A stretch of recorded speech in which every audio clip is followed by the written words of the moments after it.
O ceifador da lua cheia. Capítulo 21. Pi-Yuan silenciosamente olhou para a arma em sua mão.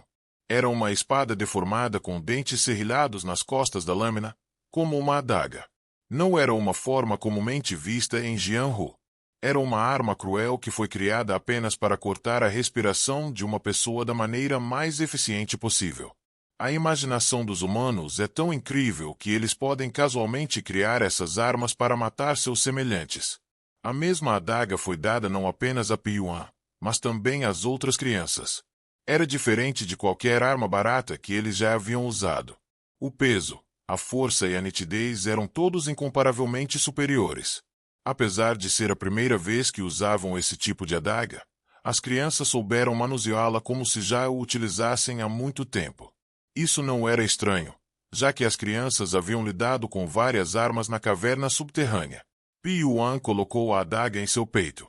Ele queria jogar a arma fora, mas se o fizesse, estaria imediatamente sob a vigilância dos assassinos do grupo fantasma de sangue.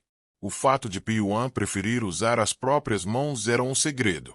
Como ele aprendeu a fundo todos os métodos de assassinato usando as próprias mãos, as armas fornecidas pelos instrutores acabaram sendo usadas como decoração. Até mesmo quando as outras crianças foram ensinadas pelos instrutores sobre como manejar uma arma, ele só estudou como matar efetivamente usando as próprias mãos. Para ele, utilizar uma arma era problemático. O que está pensando tanto? Ri. Só Jiao-san se aproximou dele. Enquanto Pi-Yuan olhava para ele silenciosamente, Só Jiao-san sentou-se ao lado dele e continuou. Está tremendo agora que vamos em uma missão em breve? Bem, de certo modo, seu filho da puta, está mentindo de novo. Você. Tremer. Tenho certeza que todos ririam dessa piada. Parece que é você que está tremendo. Considerando que está falando muito mais do que o normal. Ei, quem está tremendo?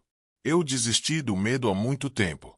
Nada neste mundo pode me assustar. Só Jiao-san bufou. Ele continuou seu discurso movendo a adaga deformada em sua mão. Eu gostaria de poder ser colocado na missão em breve. Sinto que só serei recompensado por todo o sofrimento que suportei no passado se cortar a cabeça de alguém. A voz de Só Jiao-san estava cheia de carne fedorenta. Era o mesmo com as outras crianças. Embora eles não tenham dito nada, eles também compartilham sentimentos semelhantes com Só Jiao-san. Eles sentem emoções conflitantes de medo e empolgação. Por causa disso, estavam irradiando mais energias do que o necessário. Pi-Yuan entendia seus sentimentos. Ele também estava se restringindo de sentir emoções o máximo possível, mas também estava sentindo alguma animação. O objetivo é, afinal, aquele Gunsan, certo? Ele queria se esgueirar e descobrir a identidade de Gunsan. Fazer isso poderia saciar o entusiasmo que estava sentindo agora. Desde que chegou à mansão Vento Claro, ele não viu outras crianças, exceto as da caverna subterrânea. O grupo fantasma de sangue separou completamente as crianças para evitar qualquer encontro. Só Jiao-san ainda estava ao lado de Pi-Yuan e ainda estava falando. Mas Pi-Yuan não o ouviu, tratando sua tagarelice apenas como um ruído passageiro. Então uma voz veio de fora. Peguem o equipamento que receberam e vão para fora. Pi-Yuan e Só Jiao-san olharam um para o outro. Então apressadamente pegaram seus equipamentos e saíram correndo. Com os dois na frente, crianças de outros quartos se juntaram uma após a outra. Rostos familiares como Só Yuan, Lim e Song Xianwo se reuniram em um só lugar. Depois de um tempo, Gu Zhuang apareceu.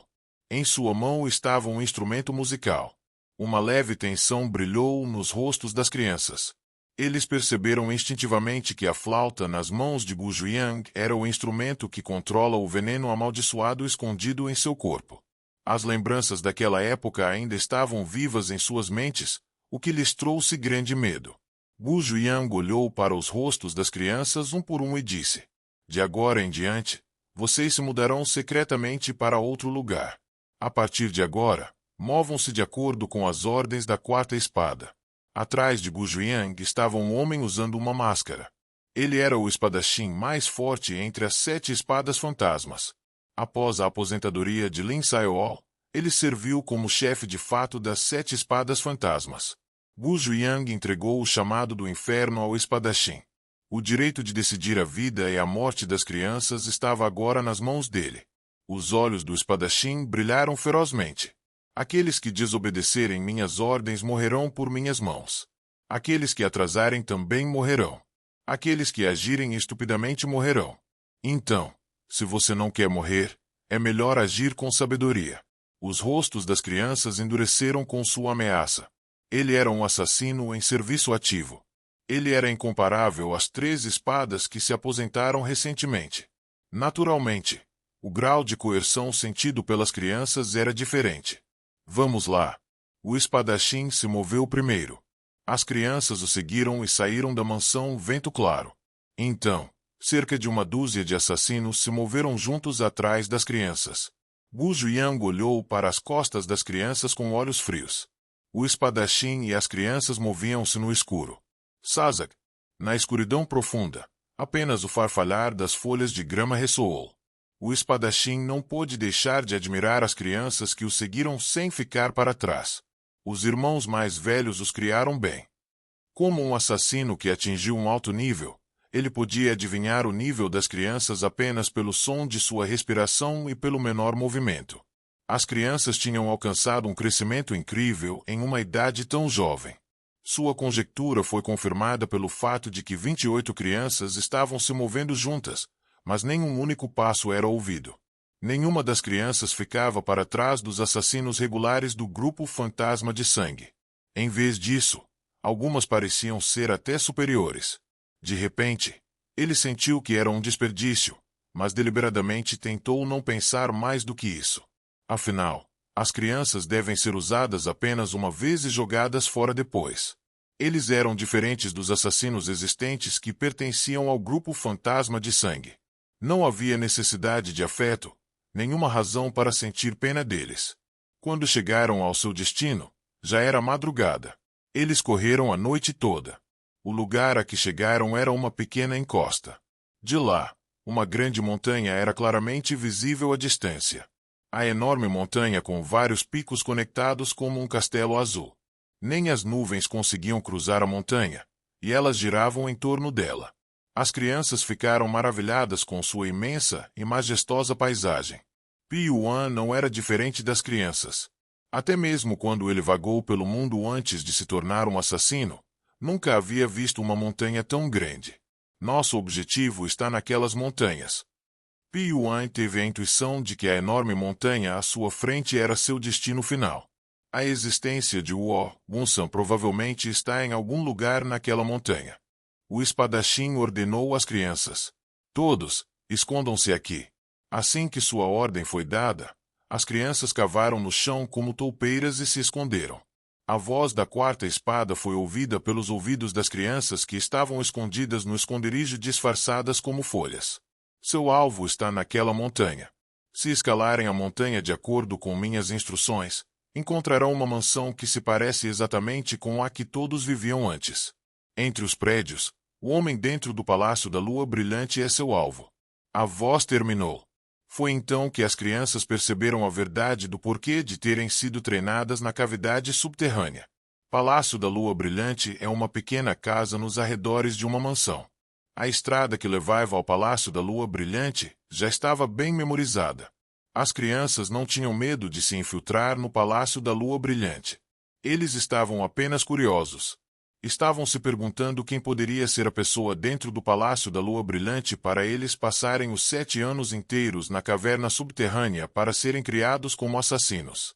Apenas Piyuan sabia a pessoa dentro do Palácio da Lua Brilhante. O Gusai.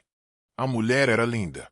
Ela não era muito alta, mas sua pele era pálida como a neve, e seu cabelo comprido e solto era brilhante como seda e escuro como breu. Seus cílios eram muito longos quando estavam ligeiramente abaixados, e os olhos colocados abaixo deles eram pretos e claros e pareciam limpar o coração de quem via. A mulher usava um top azul claro gravado com um padrão de penas de pavão, e uma saia de cintura estava encamada sobre a saia inferior, que era elegante e atraente. A mulher caminhava sozinha no jardim de flores em plena floração. O jardim. que foi cultivado com muito cuidado por jardineiros habilidosos por muitos anos, é uma reminiscência do reino dos céus, com inúmeras flores desabrochando em harmonia. Raya. A mulher de repente suspirou. Seu rosto estava cheio de tristeza. A mulher estendeu a mão branca e acariciou uma flor desabrochando. PSSH. Ela teve cuidado em tocá-la, mas as pétalas se esfarelaram em um instante e se transformaram em pó. Raya. Era a segunda vez que a mulher suspirava ao levantar a mão. Uma velha que parecia estar na casa dos 60 anos entrou no jardim. Ela era uma senhora impressionante, usando um manto cinza que lembrava uma gralha e seus olhos borbulhantes. Apenas com o caminhar da senhora, seu corpo sentiu um ar de intimidação vindo em sua direção. Assim que viu a velha, a mulher baixou a cabeça. Mestra, está sozinha de novo? Seolhan estava do lado de fora porque a brisa estava tão boa. Você está desnecessariamente sentimental como sempre. Eu tenho trabalhado duro todo esse tempo. Não posso ter essa quantidade de tempo livre? Uma pessoa comum não conseguiria levantar a voz só de olhar nos olhos da velha. Mas a mulher respondeu com uma expressão calma, sem nenhum sinal de nervosismo. Você ainda me ressente? Não me ressinto de você. Minha vida está em jogo por isso. Então eu teria gostado se me dispensasse. Você está tomando um tom bastante alto e poderoso. Porra! Eu te trouxe quando era apenas uma criança mendigando nas ruas. Eu te lavei, alimentei com boa comida e até mesmo ensinei as artes marciais que fizeram de você quem é hoje.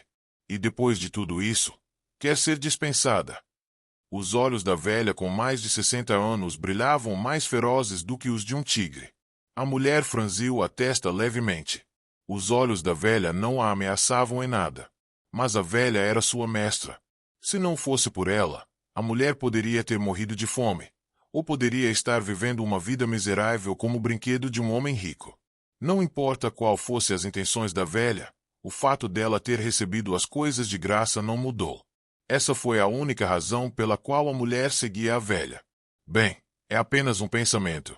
Se for a ordem da mestra, é claro, os discípulos devem segui-la. Então, não fique muito chateada. É prejudicial à sua saúde. Os olhos da velha ficaram mais ferozes com as palavras da mulher. No entanto, a expressão da mulher ainda não mudou. Vendo ela assim, a velha torceu a ponta do nariz. A única pessoa com quem sua dignidade não funcionava era Seolhan. Todo mundo tinha medo da velha, mas ela é a única que não se importa. Claro, havia talentos e habilidades para fazer isso, mas a barreira era a maior. Então isso a fez se sentir ainda mais triste.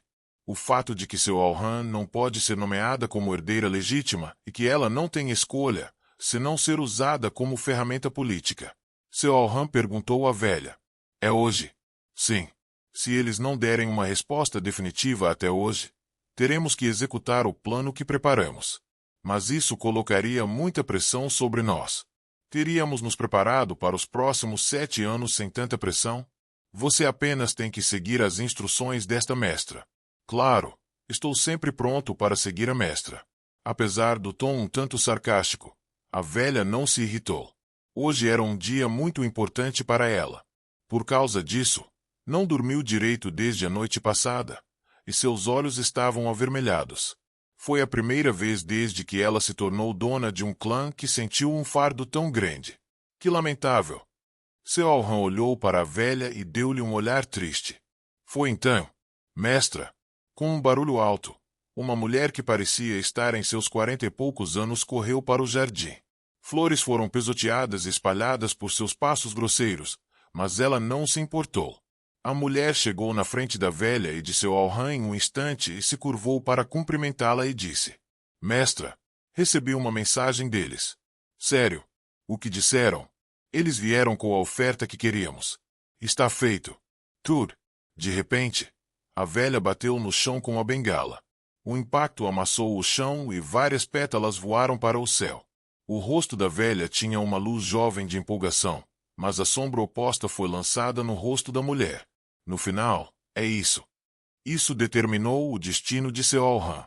De agora em diante, você tem que se sair bem. O destino da seita depende do que faz. Por favor, não se preocupe. Vou me sair bem. A mulher se esforçou para esconder seus sentimentos e falou calmamente. A velha até sabia de seus sentimentos, mas escolheu ignorá-los. O fardo que ela carregava era grande demais para entender os sentimentos particulares da Luna e cuidar da situação. Então a mulher na casa dos 40 interrompeu a conversa. Mas há um problema. Problema? Oh! A expressão da velha se contorceu. Mesmo assim, o rosto enrugado parecia ainda mais feio. Hoje é esse dia. Sim. Como lidamos com esse assunto? A expressão da velha ficou séria com a pergunta do discípulo.